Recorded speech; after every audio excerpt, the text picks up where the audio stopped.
केंद्रीय कर्मचारियों को यूपीएस का विकल्प चयन करने संबंधी राजपत्र भारत सरकार के द्वारा जारी किया गया, जो कि 25 जनवरी 2025 को जारी हुआ, जिसमें बताया गया कि ऐसे केंद्रीय कर्मचारी जिनकी सेवा अवधि 10 वर्ष की हो चुकी है, साथ ही जो एनपीएस में अपना कंट्रीब्यूशन कर रहे हैं, वे सभी केंद्रीय कर्मचारी यूपीएस का विकल्प चयन कर सकते हैं। स्वैच्छिक है, लेकिन यूपीएस का विकल्प चयन कर सकते हैं। अब यूपीएस का विकल्प यदि कर्मचारी चयन करते हैं तो उन्हें एक मुश्त राशि कितनी मिलेगी, किस प्रकार से मिलेगी, उसकी गणना इसमें बताई गई है। साथ ही पेंशन का निर्धारण कैसे किया जाएगा, उसकी गणना भी इसमें दी गई है शर्तों के साथ में। आइए समझते हैं कि यदि यूपीएस का विकल्प चयन करते हैं तब एक मुश्त राशि की गणना कैसे होगी, पेंशन की गणना कैसे होगी, साथ ही इसमें क्या क्या शर्तें दी गई हैं, इन्हें हम समझने का प्रयास करते हैं। सबसे पहले से हम समझ लेते हैं कि इसमें पात्रता कौन कौन कर्मचारी रखेंगे। सबसे पहली बात इसमें पात्रता के लिए कि केंद्र सरकार के जो कर्मचारी है, इन पर जो यूपीएस की योजना है वो लागू होगी और 1 अप्रैल 2025 से जो योजना है वो लागू हो जाएगी। दूसरी जो पात्रता है इसमें कि कर्मचारी की जो सेवा अवधि है वो 10 वर्ष पूर्ण होना चाहिए। जिनकी सेवा अवधि 10 वर्ष से कम है उन पर यूपीएस की जो योजना है वो लागू नहीं होगी। अगला यदि इसमें हम देखें तो यदि कर्मचारी स्वैच्छिक सेवानिवृत्ति लेते हैं तब इसके लिए एक शर्त इसमें दी गई है कि उनकी जो सेवा अवधि है 25 वर्ष न्यूनतम होना अनिवार्य है। 25 वर्ष के बाद वे स्वैच्छिक सेवानिवृत्ति ले सकते हैं, लेकिन इसमें एक और शर्त है कि 25 वर्ष के बाद में जो वीआरएस है वो तो ले लेंगे, लेकिन इन्हें पेंशन 60 वर्ष की आयु जो सेवानिवृत्ति की वास्तविक आयु है उस आयु के पूर्ण कर लेने के उपरांत ही इन्हें पेंशन का लाभ मिलेगा। तो इस प्रकार से जो पात्रता है, जो शर्तें हैं इसमें दी गई है। सबसे पहले इसमें हम समझ लेते हैं कि इसका कैलकुलेशन कैसे है। इसके बाद में हम इन बिंदुओं पर बात करेंगे, क्योंकि कैलकुलेशन को यदि हम समझेंगे इसके बाद में जो बिंदु इसमें दिए गए हैं बहुत अच्छे से हमें समझ में आएंगे। सबसे पहले इसमें हम समझते हैं कि जो एक मुश्त राशि है वो किस प्रकार से मिलेगी कर्मचारियों को। तो एक मुश्त राशि के लिए इसमें फार्मूला दिया गया है। जैसे हम देखें तो जब भी आप सेवानिवृत्त हो रहे हैं उस समय का बेसिक लिया जाएगा और उस समय जो भी महंगाई भत्ता है वो इसमें जोड़ा जाएगा बेसिक में, और बेसिक और महंगाई भत्ता का टोटल किया जाएगा। टोटल के बाद में जो भी अमाउंट आएगा इसका 10% निकाला जाएगा। अब 10% जो भी अमाउंट आ गया इसका गुणा होगा 6 माह के ब्लॉक्स कितने आपने पूर्ण किए हैं इसमें। अब 6 माह के ब्लॉक्स क्या हैं इसे हम समझते हैं। जैसे आपकी सेवा अवधि 10 वर्ष हुई है, 10 वर्ष में 120 माह होते हैं। अब इन 120 माह में हमें देखना है कि 6 माह के कितने भाग इसमें बनेंगे। तो जैसे एक वर्ष में 2 6 माह आते हैं तो 10 वर्ष में 20 6 माह आएंगे।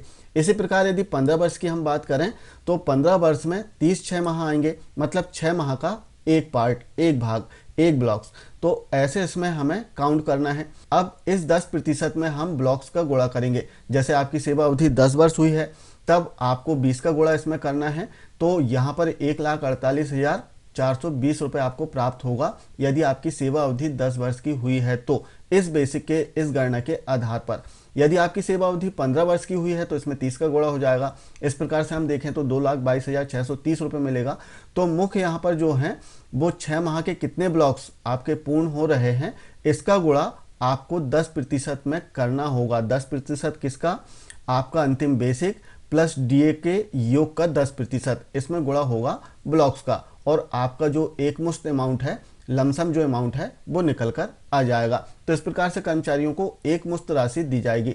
अब इसमें भी काफ़ी सारी शर्तें हैं जो कि आपको नोटिफिकेशन में देखने के लिए मिलेगी। अब पेंशन का कैलकुलेशन यदि हम देखें तो पेंशन के कैलकुलेशन के लिए शर्तें दी गई हैं।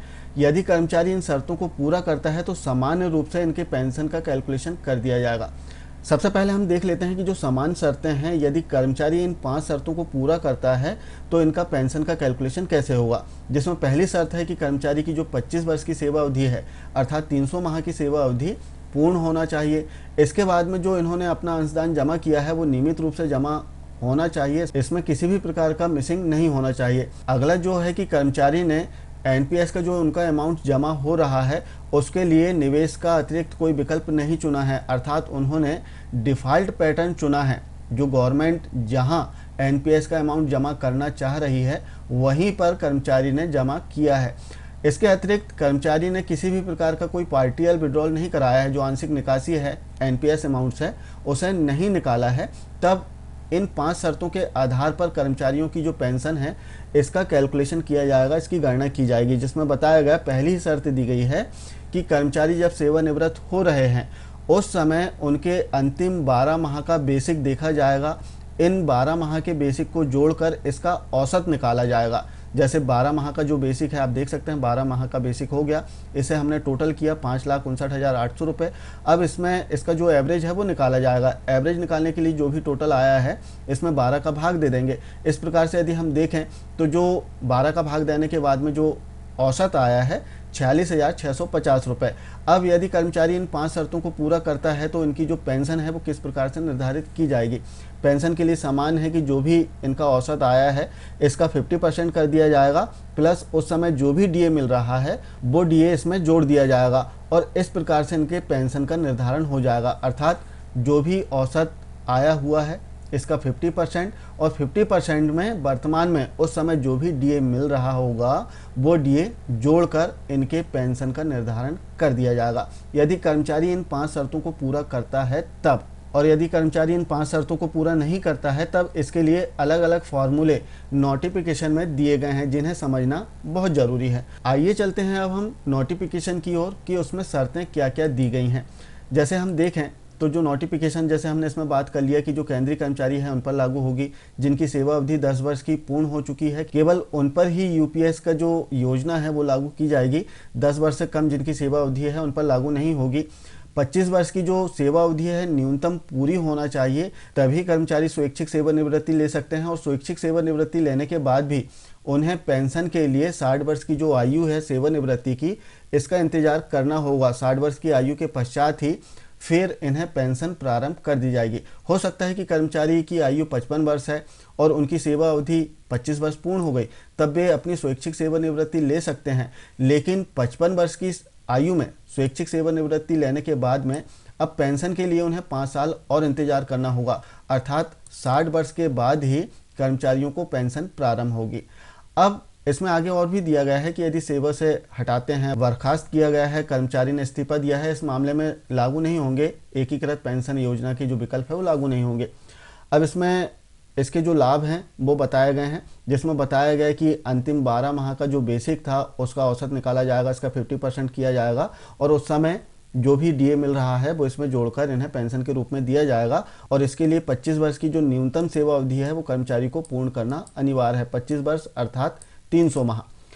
इससे कम यदि होती है उस मामले में इसमें बताया है कि किस प्रकार से कैलकुलेशन होगा। जैसे इसमें पहला नियम है कि 10 वर्ष से यदि कम सेवा अवधि है तो उन पर तो लागू नहीं होगा, लेकिन 10 वर्ष से अधिक है तब इसमें बताया गया है कि प्रति माह न्यूनतम 10,000 रुपये जो है वो इसमें गारंटी युक्त भुगतान सुनिश्चित किया जाएगा, ऐसे इसमें बिंदु दिया गया है। इसके बाद यदि हम देखें तो इसमें स्वैच्छिक सेवानिवृत्ति के संबंध में बताया है, वही बात इसमें बताई गई है कि आपको इंतजार करना होगा। यदि 60 वर्ष से पहले आपकी 25 वर्ष की सेवा अवधि पूर्ण हो गई तब आप स्वैच्छिक सेवानिवृत्ति जो वीआरएस है वो तो ले सकते हैं, लेकिन पेंशन के लिए आपको जो सेवानिवृत्ति की तारीख है, जो 60 वर्ष की आयु है, उसका इंतजार करना होगा। इसके बाद में आगे इसमें बताया गया है कि यदि जो कर्मचारी है उसकी मृत्यु हो जाती है तो फैमिली पेंशन के लिए इसमें बताया है कि जो भी कर्मचारी के स्पाउस होंगे, कानूनी विवाहित पति या पत्नी, उन्हें 60% जो भुगतान है वो किया जाएगा।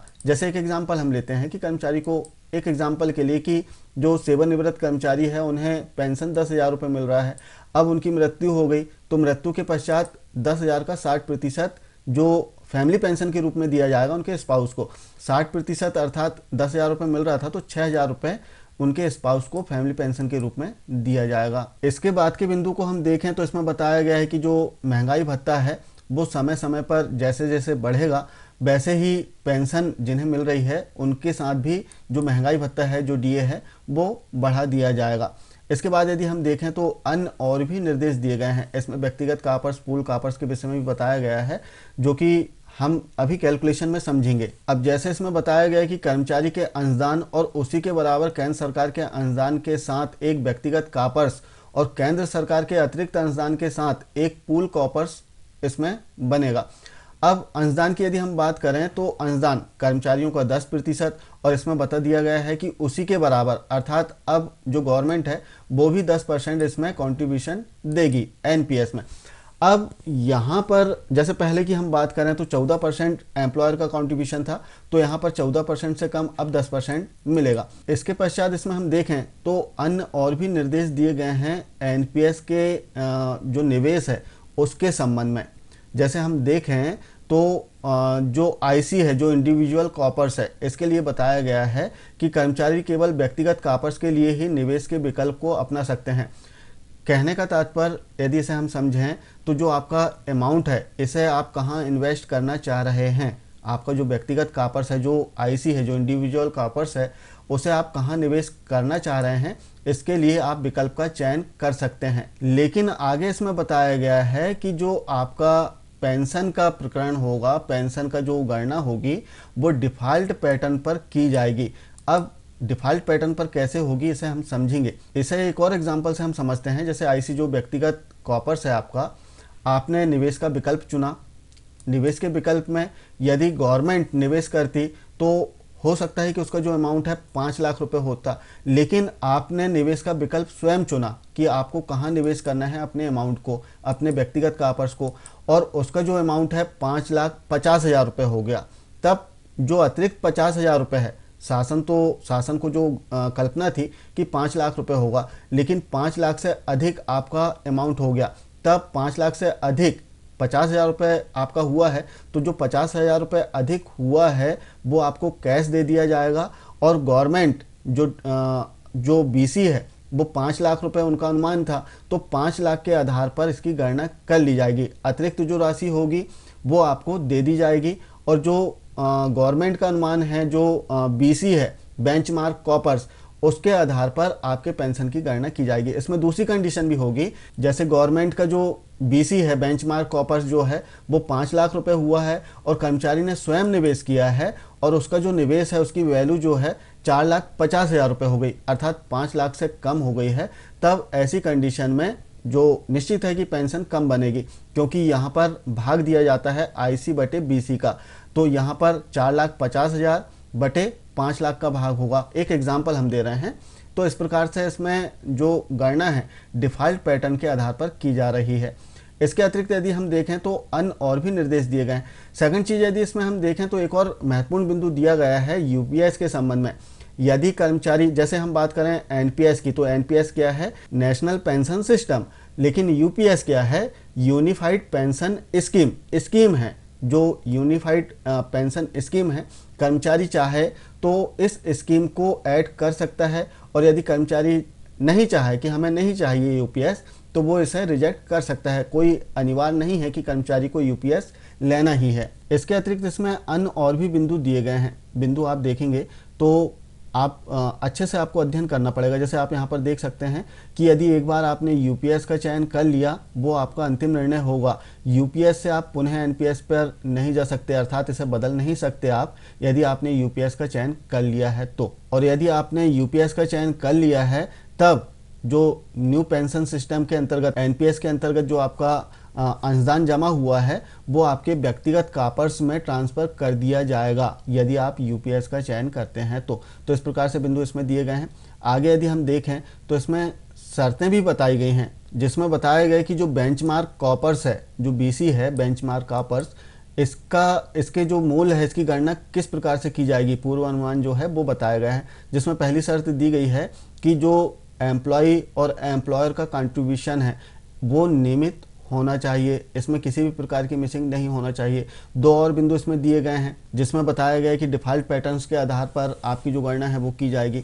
इसके अतिरिक्त हम देखें तो इसमें अन्य और भी बिंदु दिए गए हैं। काफ़ी सारे और महत्वपूर्ण बिंदु दिए गए हैं जिन्हें पढ़ना बहुत अनिवार्य है, जिन्हें समझना जरूरी है। जैसे आगे इसमें हम देखें तो बताया गया है कि यदि किसी प्रकार का कोई असमंजस की स्थिति बनती है, तब कर्मचारी जो है वो किसी भी प्रकार का पात्र होने संबंधी दावा नहीं कर सकता।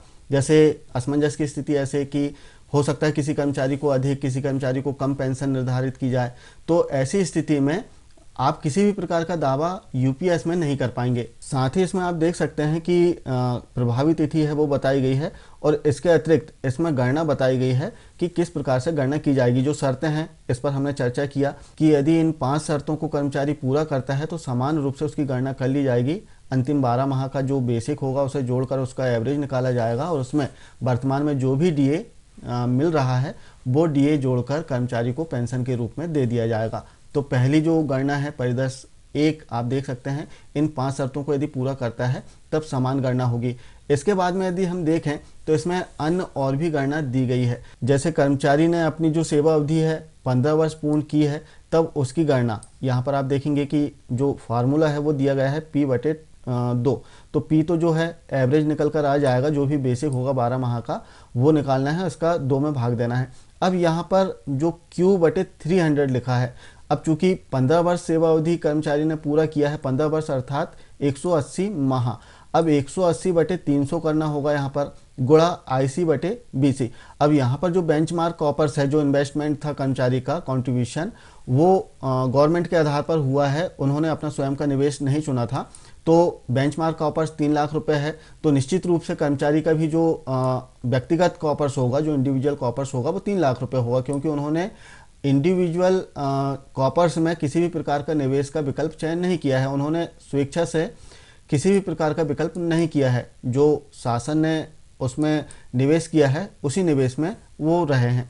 तब जो बेंचमार्क कॉपर्स है वो और जो आईसी है इंडिविजुअल कॉपर्स, वो दोनों समान होंगे। तो यहाँ पर 3 लाख/3 लाख मतलब बराबर हो जाएगा 1 आ जाएगा।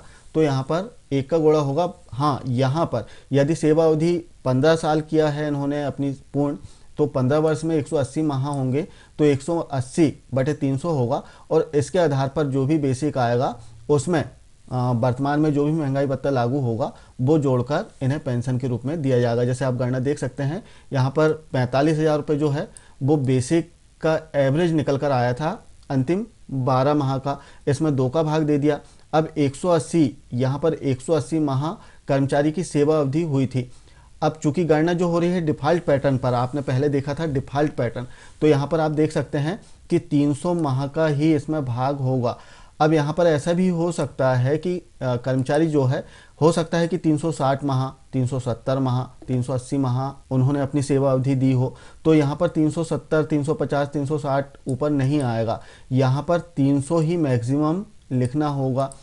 तो यहाँ पर हम देखें तो जो डिफ़ॉल्ट पैटर्न है वो बताया गया है कि 300 मैक्सिमम मंथ की इसमें गणना की जाएगी, भाग दिया जाएगा। इसके बाद में अन्य और शर्तें इसमें दी गई हैं कि यदि कर्मचारी 10 वर्ष की सेवा अवधि पूर्ण करता है तो 10 वर्ष में 120 माह होते हैं, तो 120/300 और जो भी इंडिविजुअल कॉपर्स होगा या फिर बेंचमार्क कॉपर्स होगा उसका इसमें भाग देना होगा। यहाँ पर अभी हम देख रहे हैं पहली कंडीशन है कि कर्मचारी ने जो है वो अपने निवेश का विकल्प नहीं चुना है।